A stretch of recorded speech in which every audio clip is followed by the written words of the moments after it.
Hey guys, Dazanar here. Ooh, the sun's in my eyes over here. But I don't know if you can see it. It's not a good view. Oh yeah, you can see it. This is a prime example of Florida habitat loss, and I kind of wanted to talk a little bit more about that today with you guys, because it's just spectacular how much there is, and I just want to share the examples of it in my life and kind of talk about where it's going in the future. And this is all right next to Split Oak Forest, which is a very pristine forest here in Florida, Central Florida.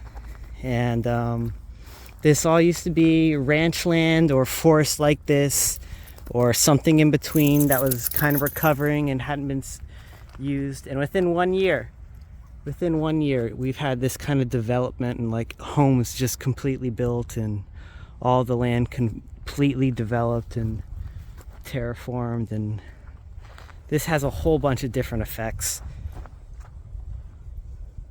Look at this stupid head. There's a deer up ahead and she went chasing it. Please like, comment, subscribe, all that fun, cool stuff. Also check out my Rumble, which I'll be able to post more varied content that YouTube doesn't deem suitable on there. Like I already posted the video of me trying to teach people how to forage for pan cyans, which got like 2,000 views in a matter of just a week and a half or so. And YouTube decided to take that down and said it was harmful content.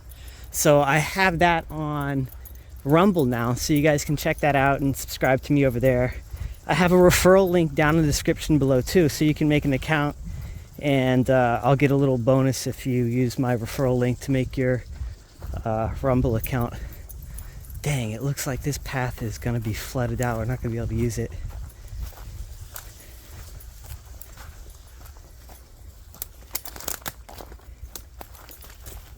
Yeah, we're totally not going to be able to use it. Too much swamp. She would love it though. She wants this deer.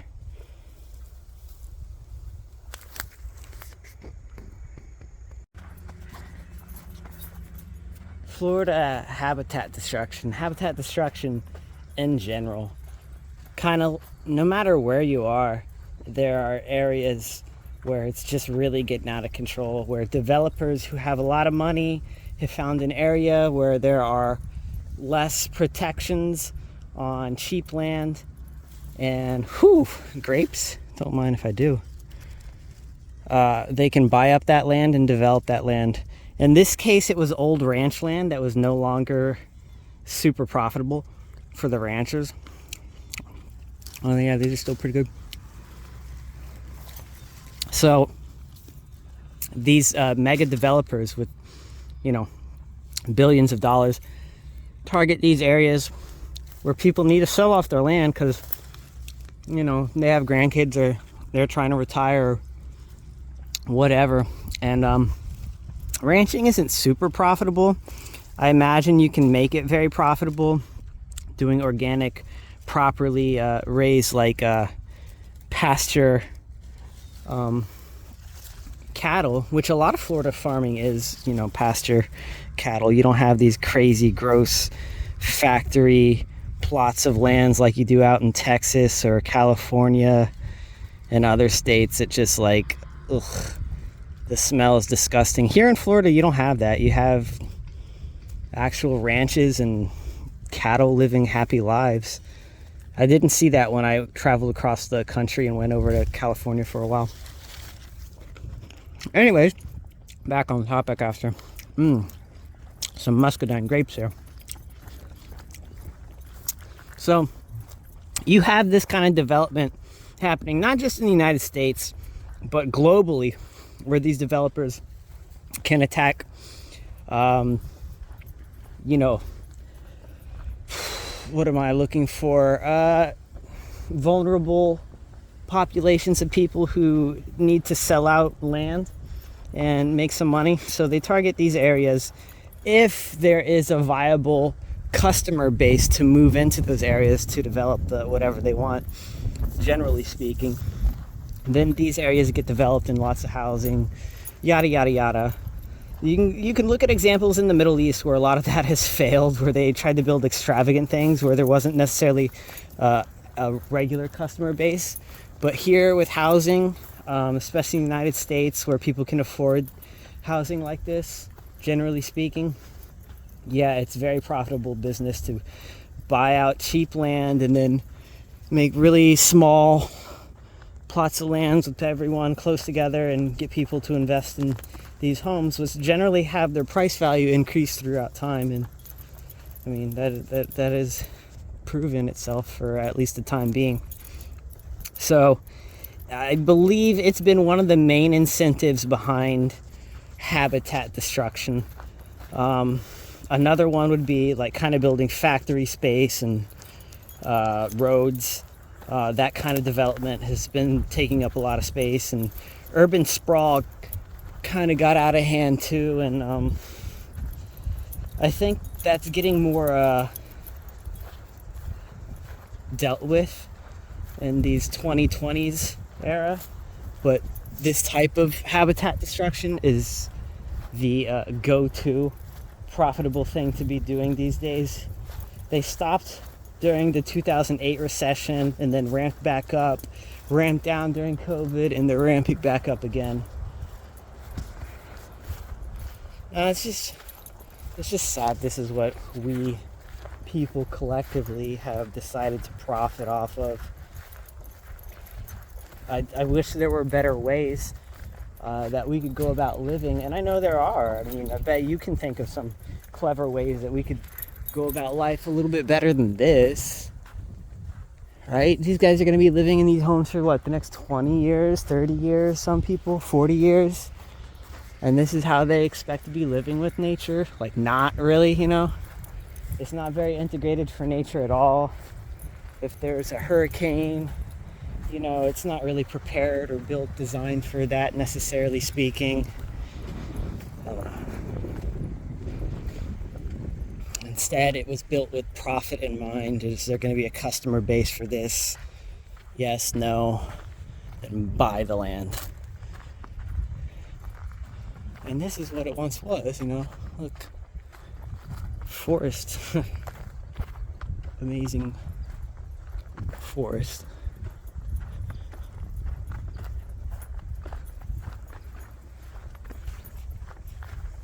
Yeah, it's just it really is a tragedy what the human species is kind of committing right now upon ourselves, upon the planet, just completely taking advantage of blindsided people or situations or vulnerable biomes even. If an area can be exploited, the people are still really exploiting it as much as possible. But I've heard of studies that say we aren't exploiting these biomes nearly as well as we could because of all the possible molecules and compounds that can exist in these habitats. Think of like the rainforest, and you've probably heard of stories about medicines coming from flowers and the compounds in bark or in frogs, that kind of stuff. That potential is pretty much everywhere, but it's really overlooked. And what's also overlooked is the delicate web of life, if you will, of each and every ecosystem, and how it has to recover after, especially people have come through and devastated it and, you know, for example, turned it into a bunch of homes. Life still tries to continue to find a way in there. At first, it's just little shit grasses and shrub trees that get planted and maybe some bugs that are lucky enough not to get poisoned. But eventually, even our homes and subdivisions have little bits of ecosystems with like snakes that have moved into the ponds and turtles and invasive ducks or ducks that are, you know, ducks, leeches in the ponds, and all kinds of different birds that move into those communities and try and rebound back. That's why it kind of irks me a lot when we here in Florida are choosing to develop the ranch lands that people no longer see as profitable. But those ranch lands were once completely terraformed and destroyed of all ecological value, and then had to recover into grasslands, right? And things still depend on those grasslands, whether it's we've put them there, like the cattle, or whether it's deer or coyote or snakes or alligators or all kinds of birds or plants that have come to rely on those areas now, that we kind of just don't think about at all as a species. These really complicated, like interwoven ecosystem ideas that we as a species still in 2022, about to be in 2023 in a couple months, don't think about. As a whole, just a few percentage of people give these kinds of ideas thoughts, and those thoughts are, trampled on. And in many cases,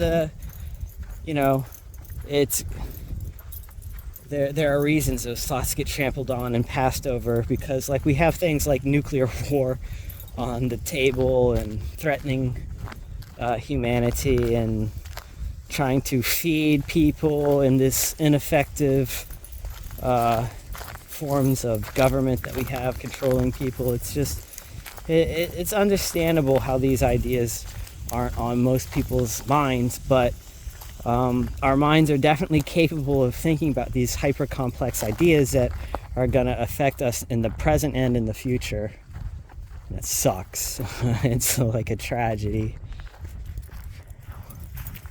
I gotta find out where I am, so I'm gonna stop recording real quick.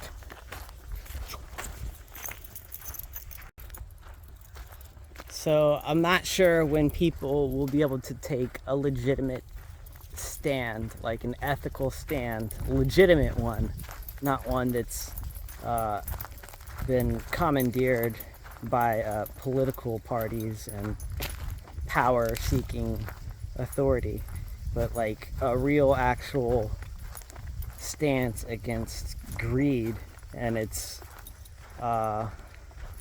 indiscriminate destruction of nature for profit's sake in the short term over the long-term repercussions. Like, we are essentially the match that started off this wave of mass extinctions, right? We are kind of what started that off.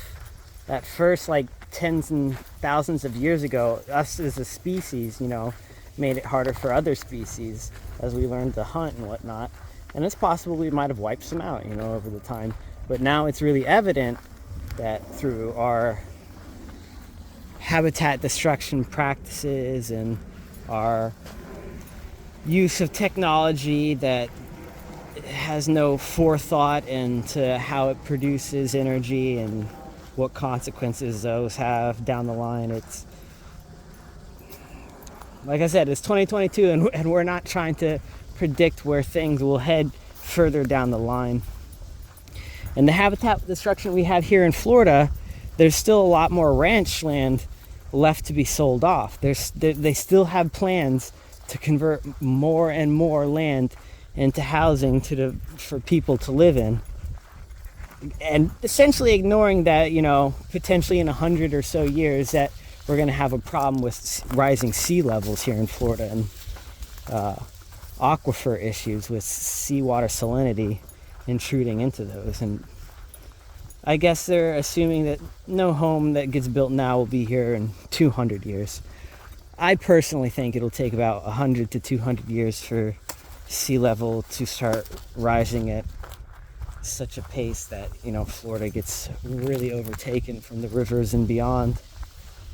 But we'll see if we get deeper signs of saltwater intrusion over the next century. That'll really start to bring housing values down here in Florida and put all of this invested land that we sacrificed for profit and homes, and you're gonna see the value of all that stuff just crumble. It feels like so short-sighted, but It is.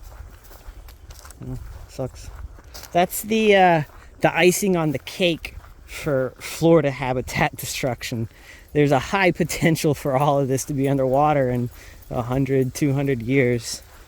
You know, in 200 years, like I said, I doubt any of this will be here, but there's a possibility. So, anyways, I was just another rant on habitat destruction. It just really bothers me. It's all over here in Florida. I've had to bear through losing so many fields that I used to go to forage, do my thing, you know.